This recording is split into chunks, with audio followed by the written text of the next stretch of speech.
Assalamualaikum warahmatullahi wabarakatuh. Bismillahirrahmanirrahim. Alhamdulillahi rabbil alamin. Hamdan yuwafi ni'amahu wa yukafi'u mazidah. Ya Rabbana lakal hamdu kama yanbaghi li jalali wajhika wa 'azimi sultanik. Allahumma salli ala sayyidina Muhammadin abdika wa nabiyyika wa rasulika nabiyil ummi wa ala alihi wa sahbihi wa barik wa sallim. Allahumma ighfir lana dhunubana wa liwalidina wa limasyayikhina wa li jami'il muslimina wal muslimat bi rahmatika ya arhamar rahimin. Allahumma faqihna fid din wa 'allimna at-ta'wil wahdina ila siratikal mustaqim. Allahumma faqihna wa faqih ahlana wa auladana fi dinika. Allahumma inna nas'aluka 'ilman nafi'a wa rizqan thayyiban wa 'amalan mutaqabbala wa la hawla wa la quwwata illa billah Al-Aliyyil Azim Al-Azizil Hakim. Wa ba'du, tuan-tuan dan puan hadirin sidang jemaah rahmatullah. Alhamdulillah bertemu lagi kita pada malam ini, tuan-tuan dan puan. Dan insya-Allah kita teruskan perbincangan dan pembacaan daripada kitab cabang-cabang iman yang disusun asalnya oleh Al-Imam Al-Baihaqi rahimahullah, kemudian diringkaskan oleh Al-Imam Al-Qazwini rahimahullah ta'ala wa nafa'ana Allah bihima wa ulumihima fid dharaini amin. Tuan, cabang seterusnya, hasil dan buah seterusnya daripada iman yang ke-45 yang dinyatakan oleh Tuan Syekh ialah ikhlas di dalam beramal semata-mata kerana Allah Ta'ala dan meninggalkan riya. Tanda kesempurnaan iman yang ada dalam hati dan jiwa seseorang itu apabila dia beramal, apa sahaja amal, khususnya amal-amal ibadat. Kita ada ibadat yang khusus dan kita ada amal taat yang umum. Amal taat yang umum itu kita bekerja, kita membantu orang, kita berkhidmat. Adapun ibadah yang khusus, kita sembahyang, kita puasa, kita berzikir, membaca Quran dan sebagainya. Kesemuanya itu dilakukan dengan ikhlas dan kita meninggalkan riya. Nanti kita akan sentuh insya-Allah tentang makna dan juga hakikat riya itu. Dan Tuan Syekh memilih beberapa ayat daripada Al-Quran, antaranya man kana yuridu harzal akhirati nazid lahu fi harzihi wa man kana yuridu harzal dunya nu'tihi minha wa ma lahu fil akhirati min nasib. Surah Asy-Syura ayat yang ke-20. Barang siapa yang berkehendak, yakni dalam hatinya itu dia berniat, al-iradah maksudnya dia berniat, dia bermatlamatkan untuk mendapatkan ganjaran akhirat. Al-harz maksudnya tanaman yang kita petik, kita tuai. Barang siapa yang menginginkan tuaian di akhirat, jadi niatnya dalam amalnya, dalam ketaatannya pada Allah itu dia nak tuai hasilnya di akhirat. Nazid lahu fi harzihi, nescaya aku akan tambah, aku akan gandakan baginya ganjaran yang dia hendak tadi.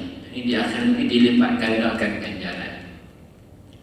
Wa man kana yuridu harzad dunya, dan barang siapa yang berniat dan berkehendakkan menuai hasil dunia semata-mata, Jadi beramal tadi dia berkhidmat, dia niatkan kerana semata-mata nak manfaat dunia, pangkat, harta, kemewahan, tidak difikir langsung tentang akhirat. Dia fikirkan dunia semata-mata. Nu'tihi minha, nescaya aku akan bagi. Allah nescaya aku akan bagi. Allah sebut aku akan bagi. Tapi dia kena ingat, wa ma lahu fil akhirati min nasib, dan tidak ada baginya nanti di akhirat daripada apa-apa bahagian. Yang Allah Ta'ala beri amaran orang-orang yang berniat di dalam amal dan dalam khidmat, dalam usahanya di dunia ini, dia niat semata-mata dunia, Allah Ta'ala akan bagi. Tetapi di akhirat nanti tidak ada sebarang bahagian untuknya. Tidak ada sebarang bahagian untuknya di akhirat kelak. Surah Asy-Syura ayat yang ke-20. Begitu juga Tuan Syekh bawa beberapa ayat lagi yang juga dengan maksud yang sama, antaranya surah Hud ayat yang ke-15 hingga ke-16. Man kana yuridul hayatad dunya wa zinataha, barang siapa berkehendak, barang siapa yang berniat untuk kehidupan dunia dan perhiasannya, nuwaffi ilaihim a'malahum, nescaya aku akan balas, aku akan beri, aku akan ganjarkan, aku akan bagi apa yang mereka kerjakan padanya tadi. Wa hum fiha la yubkhasun, dan tidak akan dikurangkan pada apa yang mereka usahakan dan mereka niatkan untuk dunia ini. Ulaika alladzina laysa lahum fil akhirati illa an-nar, dan bagi mereka itu tidak ada pada mereka itu di akhirat kelak melainkan api neraka. Tuan, yang dimaksudkan dengan ayat ini adalah orang-orang yang tidak beriman dengan akhirat. Jadi dia buat apa saja di dunia ini, dia niat semata-mata untuk dunia. Orang mukmin, orang yang beriman, apa saja yang dia buat mesti dia akan hubungkan dengan akhirat. Ini sifat kita, tuan. Kalau tuan-tuan perasan, Rasulullah ajak kita doa harian, doa makan yang selalu kita baca itu selepas kita sudah makan. Alhamdulillahilladzi at'amana, segala puji bagi Allah. Kita makan ya, tapi kita puji Allah. Wasaqana, dan telah beri minum kepada kami. Wa ja'alana muslimin, dan juga sebab kita sebut nikmat makan dan nikmat minum, kita puji Allah. Kita sebut nikmat yang melibatkan dunia dan akhirat, itulah kita puji Allah yang telah menjadikan kita orang Muslim. Ketika makan, kita masih ingatkan soalan akhirat dan hubungan kita dengan Allah. Itu juga kita tidur, Bismillahumma ahya wa amut, dengan nama-Mu ya Allah aku hidup dan aku mati. Kita hidup pun, kita nak tidur pun masih kita ingatkan hubungan kita tentang kehidupan di akhirat, adalah kehidupan selepas mati. Jadi orang mukmin, insya-Allah ataupun kebiasaannya, dia akan menghubungkan semua tindakan-tindakannya dengan akhirat. Jadi orang mukmin takkan jadi orang yang dia niat semata-mata untuk dunia. Jadi orang yang utama dalam ayat ini yang dirujuk pada ataupun yang termasuk dalam ini adalah orang yang tak beriman. Apa saja yang dia buat, dia mesti dia tidak akan, fikiran dan otaknya tak sampai ke akhirat. Jadi dia niat semata-mata untuk dunia. Orang-orang begini, orang Rasul, tidak ada bahagian baginya di akhirat kelak melainkan neraka. Wa habita ma sana'u fiha, dan terhapuslah segala apa yang mereka telah laksanakan di dunia itu. Wa batilum ma kanu ya'malun, dan batilnya itu terbatal ataupun sia-sialah apa yang mereka laksanakan di dunia dahulu, disebabkan tidak berimannya mereka di dunia itu. Dan Tuan Syekh nyatakan lagi beberapa ayat tentang anjuran dan juga gesaan ataupun arahan daripada baginda Rasulullah sallallahu alaihi wasallam untuk kita berniat ikhlas semata-mata kerana Allah, berniat semata-mata mengharapkan ganjaran daripada Allah, berniat mendapat kebaikan dan kerahmatan daripada Allah di dunia dan akhirat. Dalam amal yang kita buat itu termasuk betul-betul dalam ikhlas, walaupun dibincangkan oleh para ulama, antaranya Imam An-Nawawi rahimahullah sebut ikhlas ini ada tingkatannya. Sekurang-kurang ikhlas, masih ikhlas tapi dia duduk di level yang paling bawah. Kita beramal sebab kita nak selamatkan diri kita daripada neraka. Kita tinggalkan yang haram, kita tak minum kalau minuman memabukkan, kita tak ambil riba, orang tawarkan rasuah kita tak ambil. Semuanya sebab apa ni? Bukan sebab takut kena tangkap, tapi sebab bimbang, takut dibakar oleh Allah dalam api neraka. Jadi kita tinggalkan kalau itu kerana kita takut kita akan dihukum oleh Allah di akhirat kelak, kerana takutkan api neraka. Kenapa sembahyang? Kerana nak selamatkan diri daripada api neraka. Ini termasuk dalam ikhlas. Niatnya kerana nak selamatkan dirinya daripada neraka, selamat, insya-Allah termasuk dalam ikhlas. Tahap yang lebih tinggi lagi, yang kedua, yang tinggi, iaitulah beramal kerana hendak mendapat balasan kebaikan daripada Allah, ganjaran-ganjaran dan juga nikmat di dalam syurga. Sebab apa beramal ni? Sebab apa berzikir? Sebab apa baca Quran? Saya nak dapat ganjaran, saya nak dapat kenikmatan di dalam syurga ketika hidup selepas mati nanti.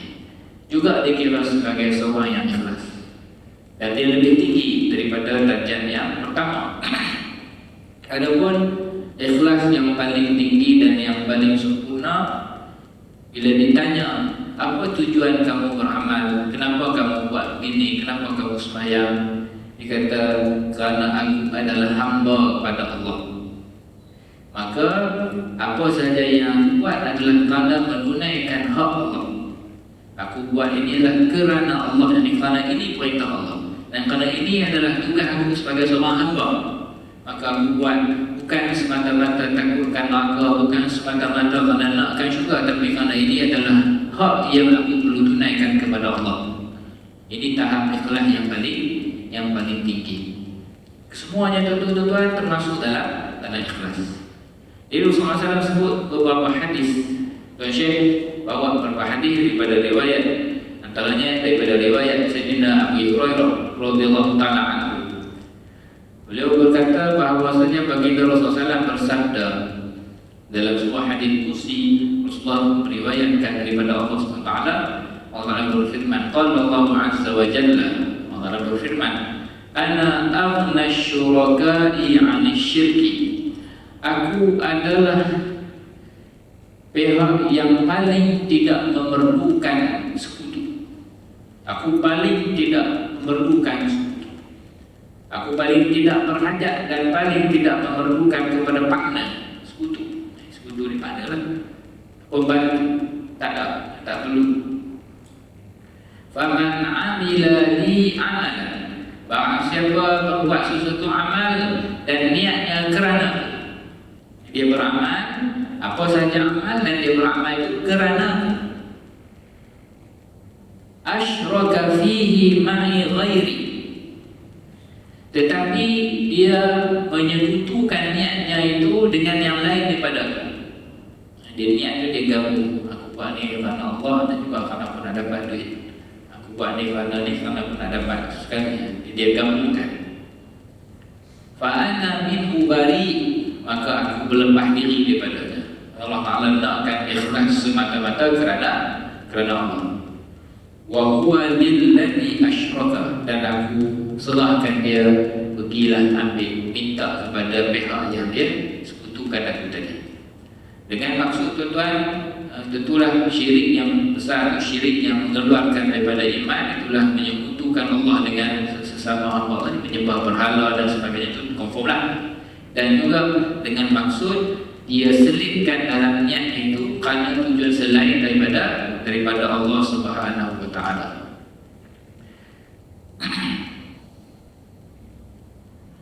Dan kemudian Syekh bawa lagi beberapa hadis dan juga beberapa ucapan para salafus soleh tentang makna ini. Cuma tuan-tuan, kita bincang dahulu tentang perbahasan tentang riya. Riya bermaksud disebut oleh Imam Al-Ghazali rahimahullah. Imam Ghazali berikan definisi riya. Riya ni apa dia? Apa maksud dia ni riya dalam beramal? Orang ni riya dalam beramal. Apa maksud riya? Imam Ghazali disebut maksud riya bahawasanya talabul jahi wal manzilati bil ibadat. Seseorang itu menggunakan ibadat, menjadikan ibadat dan amal soleh dengan tujuan untuk mendapatkan pangkat dan kedudukan di hati manusia. Dan kita ulang lagi dia punya definisi dia. Orang-orang yang menjadikan ibadat amal solehnya itu bertujuan dalam hati dia ada terselip niat dia itu. Tujuannya untuk mendapatkan kedudukan, pangkat dan kemuliaan di mata manusia. Sebab itulah orang yang terjerumus dalam dosa riya ini, dia akan menjadikan ibadatnya itu fokus perhatian dia adalah pandangan orang. Sebab apa sembahyang sunat? Sebab apa pakai dengan sempurna ni? Supaya orang pandang aku bagus. Itu dia ada supaya tu. Dia punya perhatian dia adalah pada pandangan makhluk. Supaya apa? Supaya orang hormat aku. Supaya apa? Supaya orang beri kebaikan, beri pangkat kepada aku. Supaya orang beri ganjaran kepada aku. Sedangkan ibadat ini adalah kita menunaikan hak Allah. Kita buat kerana Allah. Kita buat kerana ianya adalah perintah Allah. Kita buat adalah untuk manfaat kehidupan akhirat, bukan untuk manfaat kehidupan dunia, supaya orang puji, supaya orang angkat kita, supaya orang muliakan kita. Jadi di dalam beribadat sekiranya terselip niat supaya orang puji, niat supaya orang muliakan, niat supaya orang nampak kita bagus, terselip niat itu, maka itulah unsur riya yang sudah masuk ke dalam hati dan ianya perlu dirawat. Perlu dirawat. Hukumnya adalah haram. Terselip dalam hati tujuan-tujuan yang begitu, maka ianya adalah satu dosa. Perlu kita berhenti dan perlu kita rawat. Maksud rawat tu kita kena sebut pada hati kita. Sebut semua punya, nanti Tuan Syekh juga akan sebut. Saya selit-selit sebut tuan. Rawatannya ada yang cukup ringkas tetapi mujarab. Ringkas dan mujarab macam mana tuan? Tuan-tuan sebut dalam hati tuan, tuan tengok pada orang yang menjadi faktor tuan nak tambah ibadat ataupun menjadi faktor untuk kita perelokkan ibadat tu. Kita sebut dalam hati kita, kalau di akhirat kelak, adakah orang ini boleh memberi manfaat kepada kita? Kita sebut begitu. Sebutlah hati kita ni, aku nak tunjuk ke dia ni. Esok-esok di akhirat, agak-agak dia ni boleh beri manfaat tak pada aku di akhirat? Tentulah jawapannya tidak. Jadi kenapa kita nak berbuat kerana dia? Sedangkan yang akan menyelamatkan kita, yang akan beri pahala pada kita, yang akan akad kita, selamatkan kita daripada api neraka adalah Allah. Maka kita sebut tidak sepatutnya bagi aku berbuat amal soleh ni kerana dia. Bahkan sepatutnya aku kukuhkan, aku fokuskan sepenuhnya tujuan aku beramal ni adalah untuk mendapat perhatian daripada Allah, untuk mendapat keredaan daripada Allah. Itulah rawatannya kan. Kita ingat balik orang yang kita buat amal yang kita terlintas nak tunjuk kepada dia ataupun nak dapat perhatian dia ni, kita ingat bahawa dia bersama makhluk macam kita. Di akhirat nanti dia tak boleh bagi apa-apa pun kat kita. Italah yang rugi kalau kita menjadikan tujuan ibadat tadi kerana nak tunjuk kepada dia. sedangkan dia tak boleh bagi apa-apa pada kita, sedangkan yang boleh memberi sepenuhnya, memberi kebaikan sepenuhnya adalah Allah Subhanahu wa taala. Jadi tuan-tuan, orang yang disebut sebagai al-murai, yakni orang yang melakukan perbuatan riya ini, orang yang ada niat riya ini adalah orang yang dimurkai oleh Allah. Sebab apa tuan-tuan? Dia sebut tadi sebab ibadat ini adalah hak Allah, adalah perintah Allah, adalah perkara yang perlu kita buat untuk mendapat keridhaan Allah. Tiba-tiba kita buat kerana nak dapat pandangan, nak dapat pujian daripada pihak yang lain, maka selayaknya lah dia mendapat kemurkaan daripada Allah Subhanahu wa taala. Dan Al-Imam Al-Ghazali menyebut beberapa tafsiran daripada para ulama yang menguraikan tentang dalam beberapa surah, antaranya surah Al-Ma'un. Fawailul lil musallin alladhina hum 'an salatihim sahun alladhina hum yura'una. Dan celakalah bagi orang-orang yang solat, tetapi solat itu mereka lalai daripada solat mereka, yakni mengeluarkan solat daripada waktunya, tak solat dan meninggalkan solat ataupun menunaikan solat keluar daripada waktu secara sengaja. Dan juga mereka-mereka yang yura'una, yang riya. Jadi yang riya di dalam solat mereka. Solat mereka itu dibuat untuk menunjuk-nunjuk kepada manusia yang lain. Ibadat yang dibuat itu untuk menunjuk-nunjuk supaya mendapat pujian, mendapat kedudukan di mata manusia. Inilah yang dimaksud dengan alladzina hum yura'una. Jadi itulah orang-orang yang akan mendapat wail, neraka wail, ataupun dengan tafsiran dengan maksud kecelakaan dan kebinasaan. Celaka dan binasa adalah orang yang mengabaikan kefarduan solat, yakni tidak solat di dalam waktu, mengeluarkan solat daripada waktu dengan sengaja. Dan juga orang-orang yang solat dalam keadaan mereka menunjuk-nunjuk dengan niat untuk riya, menunjuk-nunjuk kepada orang yang lain. Dan dalam hadis juga banyak hadis-hadis yang Allah Ta'ala nyatakan tentang keburukan riya ini. Antaranya hadis yang diriwayatkan oleh Imam Ahmad bin Hanbal dalam musnad beliau, bahwasanya baginda Rasulullah bersabda, inna akhwafa ma akhafu alaikum asyirkul asghar. Antara perkara-perkara yang aku bimbang terhadap kamu. So bimbang, kita yang ni aku bimbang sekiranya penyakit hati ini menimpa kamu. Penyakit apa tuan-tuan? Asyirkul asghar, syirik yang kecil. Sebab syirik yang besar itu yang penyembah berhala, yang percaya bahawasanya ada Tuhan selain Allah dan menyembah berhala, menyembah patung dan memberikan sifat ketuhanan kepada selain daripada Allah, itu syirik yang besar. Adapun syirik yang kecil ini, sahabat-sahabat dengar, sahabat-sahabat pun tanya, qalu wa masyirkul asghar ya Rasulullah. Apakah itu syirik yang kecil wahai Rasulullah? Apa maksud kamu dengan maksud syirik yang kecil? Qala ar-riya, syirik yang kecil itu adalah riya, yakni menjadikan ibadat-ibadat amal soleh ini dengan tujuan untuk mendapat pujian, mendapat kemuliaan, mendapat pangkat di mata makhluk ibadat manusia. Inilah yang disebut sebagai syirik yang kecil, itu ar-riya.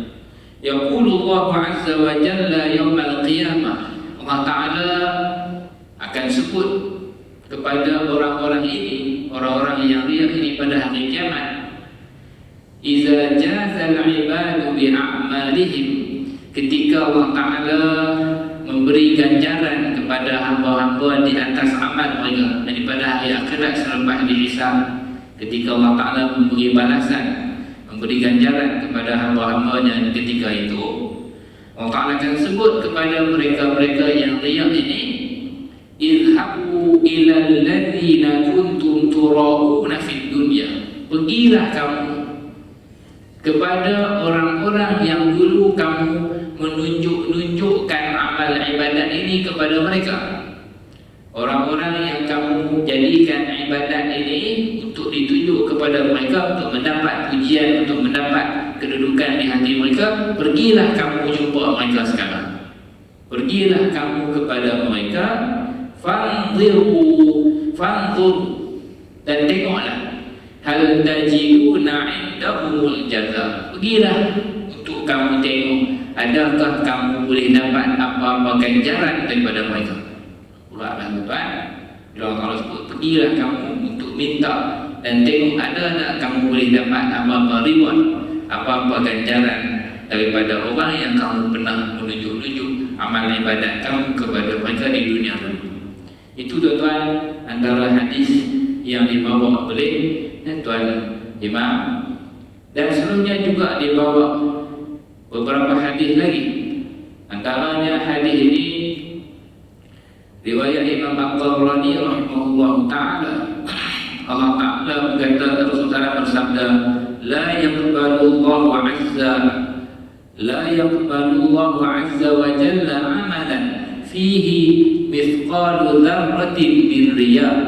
Allah Ta'ala tidak menerima sesuatu amal yang mana pada amal itu terselit padanya walau sebesar zarah riya. Ada terselit sikit saja perasaan nak mendapat pujian, nak mendapat sanjungan, nak mendapat kedudukan di mata manusia dengan ibadat ini, walaupun sebesar zarah, Allah Ta'ala tidak akan terima amal itu daripada hamba yang melakukan perbuatan riya ini tadi.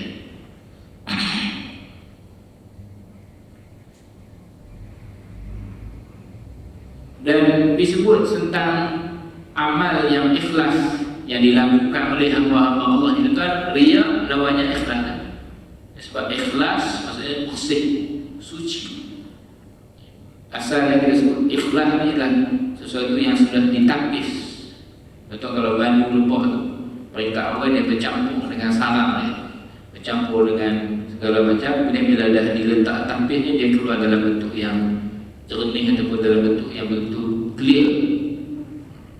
Itu perkataan salah satu makna akhlasa ni. Jadi maksudnya adalah sesuatu amal itu yang dibuat 100% sepenuhnya kerana Allah Ta'ala, tidak terselit langsung kerana nak dapat pujian orang, nak dapat pandangan makhluk. Tidak langsung, semuanya adalah 100% bersih niatnya itu kerana Allah.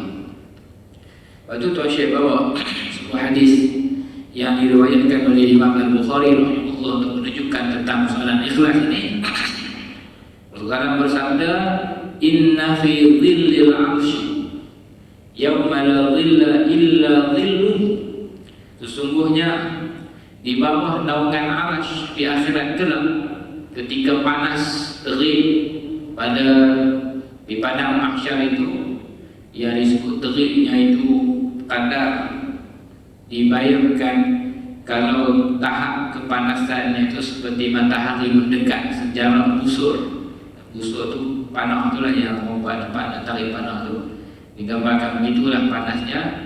Allah Ta'ala selamatkan kita, Allah Ta'ala berikan kita perlindungan. Antara yang berada di bawah naungan itu adalah rajulan, seorang lelaki, yang seorang individu, termasuklah muslimah, termasuklah perempuan, tasaddaqa biyaminihi, dia bersedekah dengan tangan kanannya.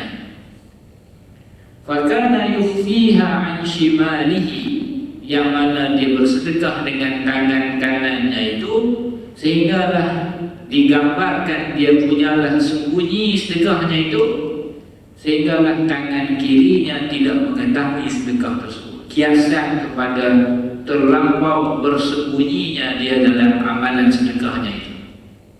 Tuan-tuan, dalam bab amalan yang tersembunyi ini, tidaklah semua amalan itu kita boleh tutup pada orang.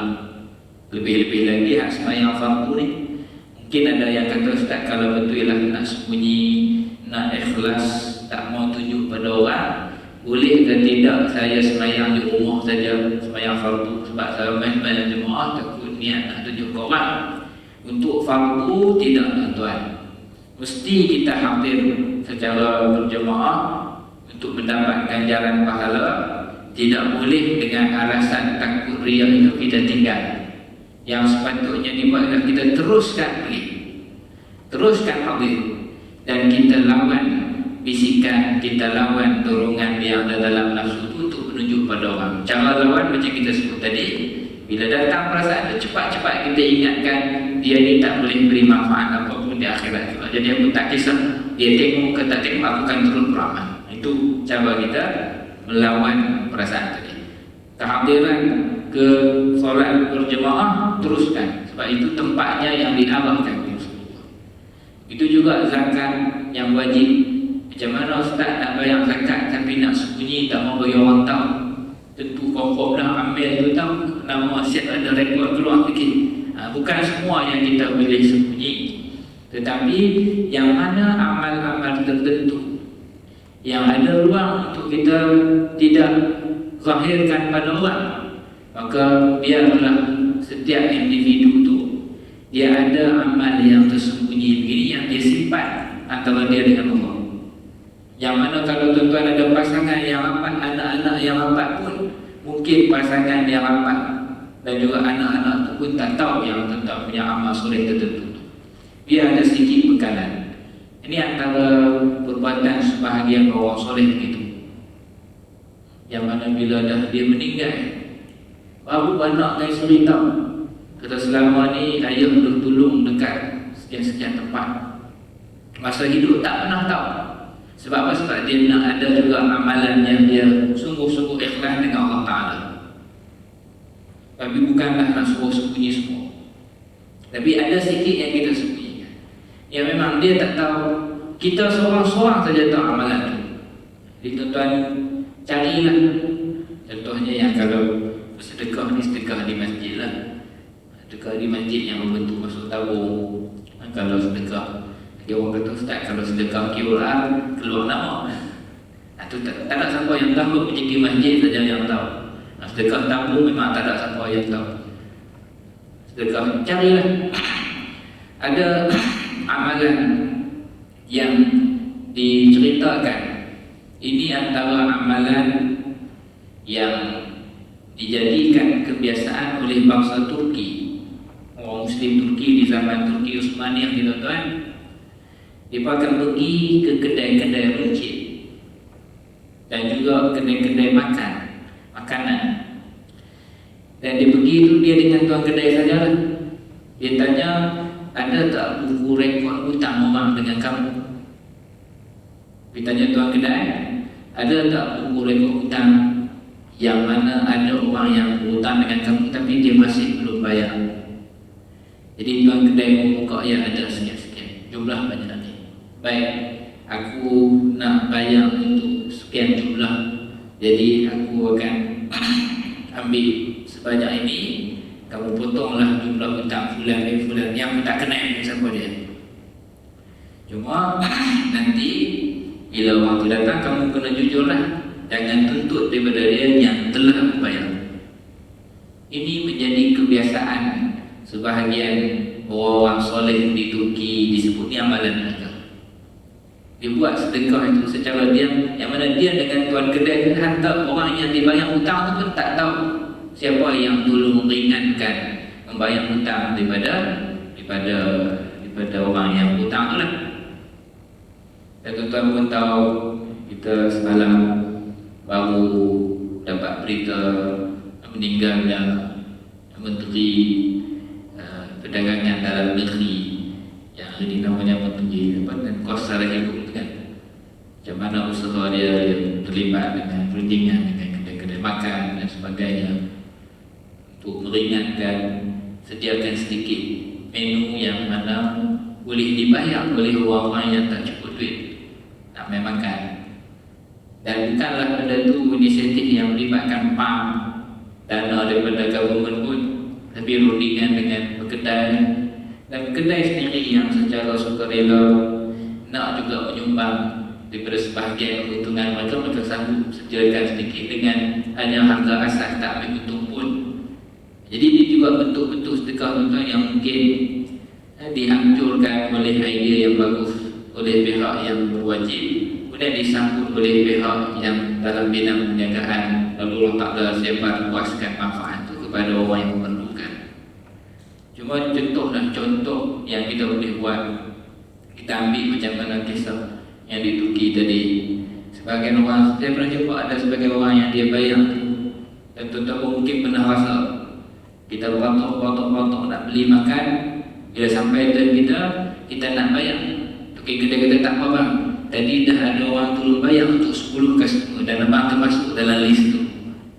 Ini sebagian orang yang dia memang sedekah dia macam tu. Dia main tu, dia beli untuk dia, tapi dia buat tuan kedai yang ni kira siap-siap orang belakang, takkan mana jumlah saya bagi.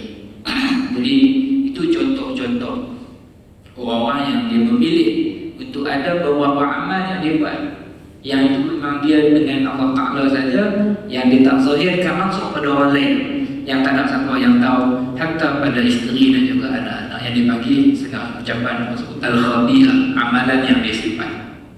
Jadi yang ni yang dia bawa, dan dia nak jumpa Allah Ta'ala dengan amal sebahagian amal yang dia sembunyikan ini.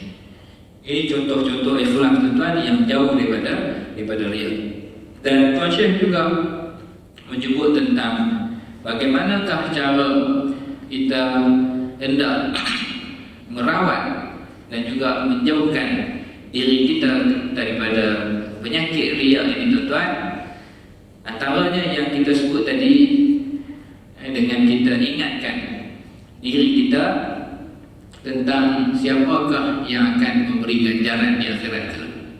Itu akan dapat jauhkan kita daripada terlintas untuk mendapat manfaat daripada orang, daripada makhluk di dalam kita beribadat. Antaranya disebut oleh Imam Al-Ghazali lagi, kita merawat riya ini dengan kita mengingat bahawasanya kelazatan pujian, kelazatan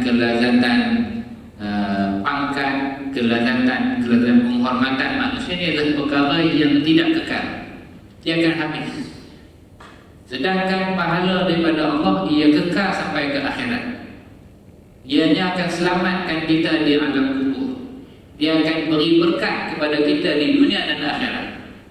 Tetapi pujian manusia, kehormatan di sisi manusia ini benda yang bersifat akan hancur dan binasa bila sampai masanya. Sekurang-kurangnya bila kita dah mati ataupun ketika dunia ini dah hancur, dah habis dah. Kita pilihlah mana yang kita nak, ganjaran yang bersifat kekal, keselamatan yang berpanjangan, keberkatan yang berlipat kali ganda, melimpah ruah, ataupun kita nak pujian kecil yang hina yang akan hancur dan binasa ini tadi. Begitu juga kita sebut pada diri kita tentang pemberi ganjaran sebenarnya adalah Allah Subhanahu Wa Taala, dan begitu juga kita akan rawat riya ini dengan kita meneruskan beramal. Salah satu rawatan riya inilah kita teruskan beramal dan kita teruskan melakukan amal soleh. Pada masa yang sama kita tidak endahkan pandangan-pandangan, dan juga kita tidak endahkan sama ada orang tengok atau orang tak tengok. Kita akan terus beramal, dan beramal kita itu semata-mata kerana Allah Subhanahu Wa Taala. InsyaAllah tuan-tuan, kita bertemu lagi pada pertemuan yang akan datang dengan sambungan tajuk yang seterusnya. Itulah ciri-ciri sifat yang beriman yang seterusnya. Seorang yang sangat cinta akan syurga dan sedih apabila melakukan dosa dan kesalahan. Aqulu qawli hadza wa astaghfirullahal azim li wa lakum, wa sallallahu ala sayyidina Muhammad wa ala alihi wa sahbihi wa sallam. Walhamdulillahirabbil alamin. Jazakumullahu khairan. Assalamualaikum.